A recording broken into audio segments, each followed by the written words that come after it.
nsanyusa okukola mu program akabbinkano lwa Sunday ekiro ku ssaawa 5:30 paka ssaawa 6:30 buli lwolaba akadongo ako n'ebyo bigambo byolaba tuba tugguse. Nze Nurdin Ntege nga ekiro ekyaleero tukomyewo, tetugenda kwogera byabufuzi, tetugenda kwogera ku byabulamu, wabula tugenda kwogera ku bantu, ekisolo kibayita omuntu, that word into. Abantu abamu kyabagwamu bavaawo obuvunaanyizibwa ne bubanga buwedde mu bantu ab'enjawulo bwe twegomba, because omuntu bw'obanga okula amanya nti bw'ogenda ku ssomero olina okusoma nti okay, bw'ozaalibwa olina okuwulira bazadde bo, olina okuwulira abakusinga obukulu. Kati ate bw'okula olina by'olina okukola gwe ng'omuntu, nti bw'owasa Nurdin Ntege n'okula n'owasa, okuwasa tekikoma ku kigambo kuwasa, waliwo ebigambirawo. Ssebo Nurdin yakola famire, mu famire eyo kisuubirwa Nurdin Ntege alina okulabirira famire ye. Bwe baba mu kyalo alina obbalimira, abaleetere emmere ewaka, agende mu katale aguleyo ku kava, oyo ye taata ewaka. N'omukyala bw'ati alina by'alina okukola, ne tumanya nti omukulu oyo alina famire ye bw'etambula. Ennaku zino bw'ogenda okwetolola percentage level y'abasajja oba abaami mu maka, bw'obanoonyaako ekigambo bampala enywera miguwa bakivaako twakitwalanga nti kyabwavu. Naye abasajja gw'omanya nti nalina obuvunaanyizibwa mu ssente z'entono zaafuna oba mu bantu be baalina babeera nabo ewaka, bw'onoonya abasajja abo abasinga kati banaatera kuyitibwa bakazi, olw'ensonga ekimufuula omusajja takirina. Wakujjukiza okuteekawo ssente z'enva ewaka, wakujjukiza nti tetwalidde, ye taata oba ye musajja abeera waka n'omugamba omwana oyo bamugobye school fees, n'agamba okay, n'agenda n'akuba ludowe, ekawungeezi n'akomawo n'asaba ate emmere, oba n'alekawo emino 5. Oluusi nno bano benjogerako obusobozi ng'abulina naye nga tebimukwatako.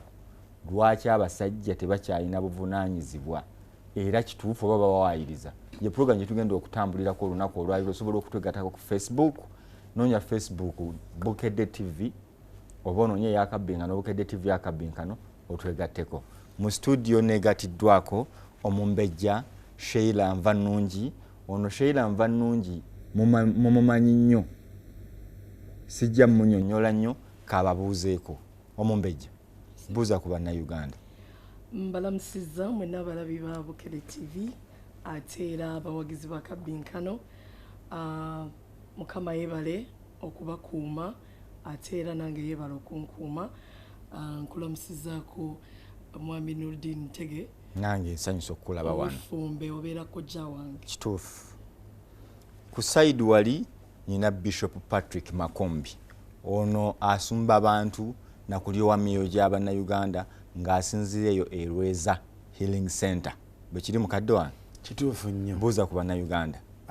Mikwano gyaffe abatulaba ku Bukedde Television, twagala okubeebaza emirimu gye mukola era n'okubabuuzaako nti Mukama yeebazibwe. Kitegeeza ki? Buli lunaku lw'obeera omulamu Mukama aba alina okwebazibwa, era tumwebaza abakuumye nga mukyali balamu, era tubagaliza okuwulira programu eno n'ebye tugenda okusomesa, leka bizimbe obulamu bwaffe n'embeera zaffe eza bulijjo. Okay, ntandika na Mumbejja Sheila. Ensonga eziriwo ziwulidde bulungi. Abasajja nga tutandise na kigambo kisooka, ogw'okuzaala gwo tebannagwerabira. Nti omusajja tazaala baana be nti babivaako ebyokuzaala. Okuzaala bazaala naye okulabirira woba otandikira. Abaami mbasaamu ekitiibwa kubanga abaami be batuzaala, mmwe bataata, bannyinaffe, bajjajjaffe, kwegamba mugwa mu kiti kinene nnyo. Ng'era tukuze tumanyi, ng'era tugambibwa nti ne Katonda musajja. Era tumurifaringako him, era tumuyita kitaffe ali mu ggulu. Kiba kitegeeza nti ne kitaffe yennyini Katonda musajja. So ekyo kifuula abaami okubeera ab'enkizo. Era n'ekirala, bwe nzize enkula, nze nkuziddwa mu maka agalimu Katonda, agalimu eddiini. Era twagambibwa nga tukula nti omusajja gwe mutwe ogukola amaka.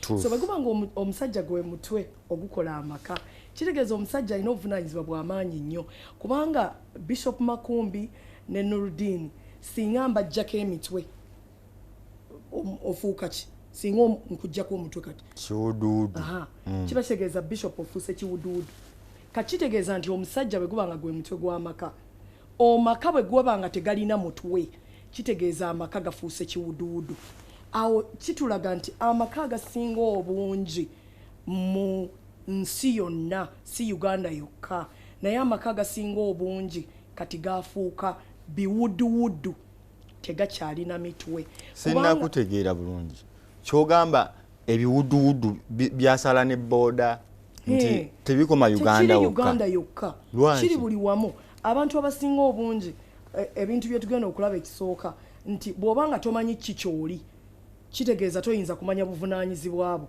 nteekwa okuba nga mmanyi nzaani okumanya ekinsuubirwamu kati abasajja abasinga tebamanyi nti tebamanyi kyekyali gyemitwe gikola amaka so bw'abanga tamanyi nti nze mutwe kitegeeza ajja kufuuka bigere omutwe gulina kulowooza ne gutambuza ebigere kati ye addidde n'afuuka ebigere n'addira omukyala n'amufuula omutwe bw'oba tomanyi kyoli yensonga kika tulina amaka nga biwuduwudu tetukyalina baami mu maka kubanga obuvunaanyizibwa bwabwe ng'emitwe egikola amaka tebakyabulina.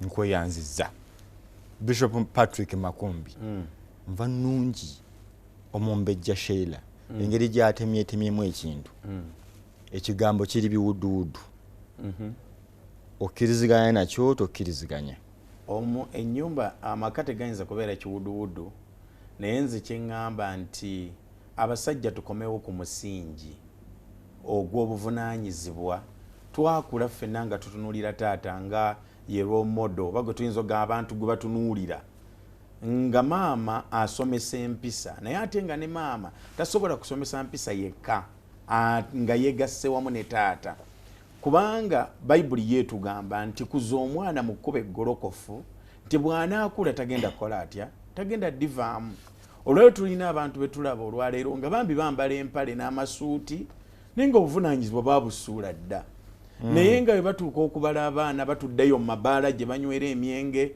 ina abaana kati mpezezza abaana 16 oli ali Makerere oli ali bwati oli ali bwati abaana obawaanira bweru naye ate we kituuka ku buvunaanyizibwa ne bamaama baabwe titubawa ekitiibwa obuvunaanyizibwa buliwa wakati kindaba oŋŋambi nyina abaana 16 oli ali Makerere n'ali Ndejje n'ali Mmengo n'ali Gundi naye obuvunaanyizibwa batabukoze obuvunaanyizibwa babukoze nti abamu basoma naye nga bamaama be babatwalayo ng'okimanyi nti abasajja twewaanira nnyo ku bintu abakazi bye bakola abasajja oba abaami twewaanira nnyo ku bintu abakazi bakola omwana wange oyo mugezi muzibu naye nga totuulangako naye kukola naye homework okuva mu buto bwonna omwana akola homework na maama yalwana n'omukozi olumu abakozi ne bakola homework w'abaana kati ekintu kimu kyenjagala okugamba abasajja nti tuleme kuzaala buzaazi naye tuzaale ate tukuze abaana mu mpisa ennungi abaganda bagamba kakyama mamera tekagololwa kyova olaba nze mbuulira abantu ne mbagamba kisingako okukuza omwana n'okuyamba omwana omuto okusinga okugolola oyo eyakula edda kubanga ne bwona omugolola otya ye amanyi nti ebibya abimanyi nga bwabikola nga bwayagala so kyekizibu tulina okuddayo ku musingi ensonga lwaki tufunye ebizibu mu ggwanga lyaffe n'amawanga agatwetoolodde nti empisa embi okuttiŋŋana n'okulwanagana n'obulamu ebibuga ne bitabuka omwana akwata emmundu n'agitunuza mu muntu omuntu akwata akatayimbwa n'akakuba owa booda n'amutta n'atafayo nti asse naye anoonya 15,000 eziri mu nsawo y'omuntu oyo abadde akola ki avuga kitegeeza ki ekyo nti abantu abamu tebaafuna budde bukuzibwa naye baakula bukuzi bulijjo ekintu ekirina obulamu kikula naye bano abasajja betwogerako abamu betulaba abantu balina ekirowoozo nti ensi eyononese nnyo ebiseera bino basuubira nti ebiseera bino omuli emyaka gya Nurudeen nti ffe tukola ebyo bitakola ki ebitategeerekeka .com etwonoonye tetulina mpisa tukuze n'abamaidi mu layini eyo naye abasajja bendyogerako abalala bali mu myaka emyaka 6 bwe betugamba najja ku graduation nga naye akimanyi graduation talina kubaawo alina kubeera eri mu baasenku ebibuuzo nyina bingi abasajja abo b'emyaka 6 abaani yaboonoona kuba bo beenyumya bulungi teyakkirizibwanga butabuuza akagaali wakula buli musajja ali ku kyalo taatawo okitegeera bulungi nkitegeera nva nungi awo tuli fenna kansookewo bano ab'emyaka 6 ani yaboonoona omusajja omusanga wa myaka 6 ali Makerere anoonyayo kawala naye ng'eka tebakoze eki tebalidde omwana amugamba taata enkya tulina registration unable deadline ekoze eki etuuse n'asekawo enseko ng'akimanyi maama wajja kukola ki kuyiiya kiki abaana ekibuuzo kirikkiriya ab'emyaka 6 plus ani yaboonoona nze na gye natandikidde Nodine omuntu bw'agaana okumanya kyali tomusuubira kukola buvunaanyizibwa abasajja bano bo banyumya nti baakuzibwa bulungi omanyi tulina okuzaala tulina okukuza wabula tulina n'okugunjula abantu abasinga baakoma ku kukuzibwa wabula tebaagunjulwa omuntu agunjuddwa entegeera ye kaabe nga asomye kaabe nga tasomye kaabe nga akuziddwa mu maka ag'essente oba amaavu asigala akola obuvunaanyizibwa bwe kubanga yabangulwa abantu bano oluusi bo baakula ne bakuzibwa naye nga tebaagunjulwa tebaayisibwa mu nnono ya kukola maka ekyo ekintu kigize nnyo naddala abasajja n'abavubuka okulowoozanga nti bulijjo okubuulirira kulina kukoma ku mwana muwala abasajja n'abalenzi temubuulirirwa mwe mukula mumanyi kimu musajja akula n'asiba empale n'akajjala n'agenda n'akola n'azaala n'ayagala abakazi bonna baayagala era kyovola mu Buganda mulina n'enjogera nze gye nkayana nayo kaabe kitange njikaayanya yadde ndi Muganda musajja asajjalaata toyongerako abasajja balina okusajjalaata and which is wrong kikyamu omusajja okusajjalaata mumuvudde mukusajjalaata musajjalaase ne muyisa we mulina okukoma tebasajjalaase ku mulembe guno abasajja basajjalaase okuva ku jjajjaawo babenyengo badde emabega okusajjalaata kizira omusajja obutasajjalaata we tugenda okutandikira akabbinkano nga tukomyewo tuli mu programu akabbinkano nyina Omumbejja Sheila Nvannungi ne Bishop Patrick Makumbi okuva ku Lweza Healing Center oba Gospel Healing Center Lweza tugenda kumulamu katono gwoteesa otya ebintu obiraba otya ensonga ani awabye katuwumulemu katono ate tukomewo.